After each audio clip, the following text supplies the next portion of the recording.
안녕하십니까? 오늘은 나사로를 살리심이라는 제목으로 말씀을 나누고자 합니다. 요한복음 11장 20절에서 27절을 보겠습니다.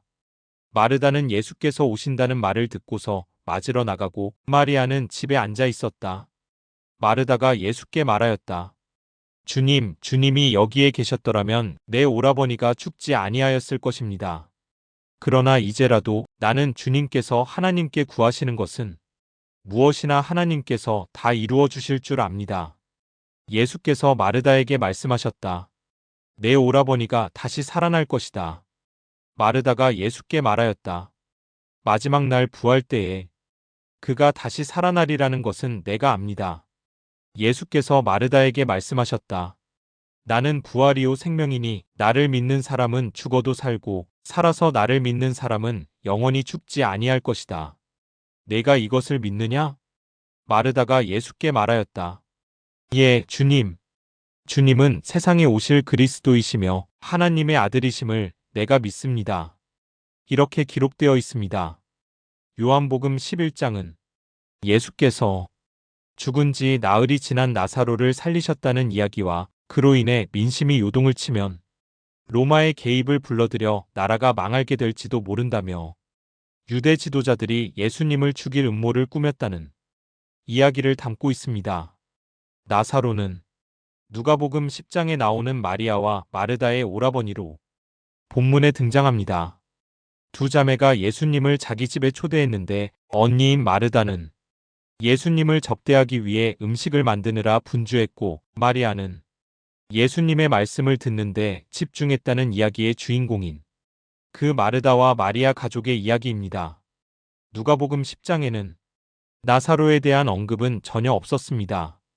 그런데 요한복음의 이 본문에는 나사로가 두 자매의 오라버니로 등장합니다. 또한 마리아는 예수님께 향유를 붓고 자기의 머리털로 예수님의 발을 씻은 여자였고 예수님은 그들 남매를 사랑하셨다고 본문은 설명합니다. 예수님은 나사로가 위급하다는 정가를 받았지만 죽을 병이 아니라 하나님의 영광을 드러낼 병이라며 방문을 미루십니다. 그리고는 이틀이 지난 후에야 제자들과 함께 그들이 살고 있는 베다니로 출발하십니다. 마침내 예수께서 도착하셨을 때 나사로는 무덤에 묻힌 지 이미 나흘이 지난 상태였습니다. 그러나 예수님을 만난 마르다는 놀라운 신앙 고백을 합니다. 예수께서 마르다에게 내 오라버니가 살아날 것이라고 하시자 마르다는 마지막 날 부활 때에 그가 다시 살아나리라는 것은 내가 압니다. 하고 대답합니다. 좀 이상하지 않습니까?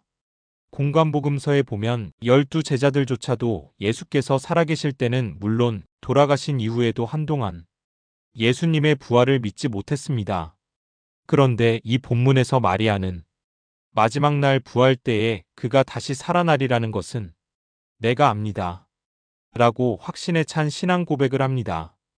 예수님의 제자들조차 예수님의 부활도 믿지 못했던 상황에서 마르다는 자기 오라버니의 부활을 믿는다는 것입니다. 그런데 본문을 자세히 보면 마지막 날 부활 때에 라는 조건절이 붙어 있습니다. 신자들의 부활에 대한 믿음은 예수님의 죽음과 부활 이후 그 부활이 신도들의 부활로 이어진다는 신앙으로 교회 안에서 점차 자리 잡게 되었습니다. 사도 바울은 이러한 부활 신앙을 전하기 위해 그의 서신들에서 반복해서 이 교리를 설명합니다. 사도 바울이 보낸 편지들은 거의 서기 5, 60년대에 집중되어 있습니다. 이것은 예수님이 돌아가신 후에도 한동안은 신자들의 부활에 대한 믿음이 교회 안에서 확고히 자리 잡지 못했음을 보여주는 증거입니다. 그렇다면 예수님이 살아계시던 당시에는 제자들조차 믿지 못했던 부활을 마르다가 이미 믿고 있었다고 보아야 할까요? 아니면 부활 신앙이 보편화된 이후 요한 공동체의 신앙이 이 본문에 반영된 것일까요? 복음서는 예수님 당시의 사건을 기록한 것처럼 보이지만 실제로는 기록 당시 해당 공동체의 신앙이 투영된 기록이라고 현대 신학자들은 말합니다.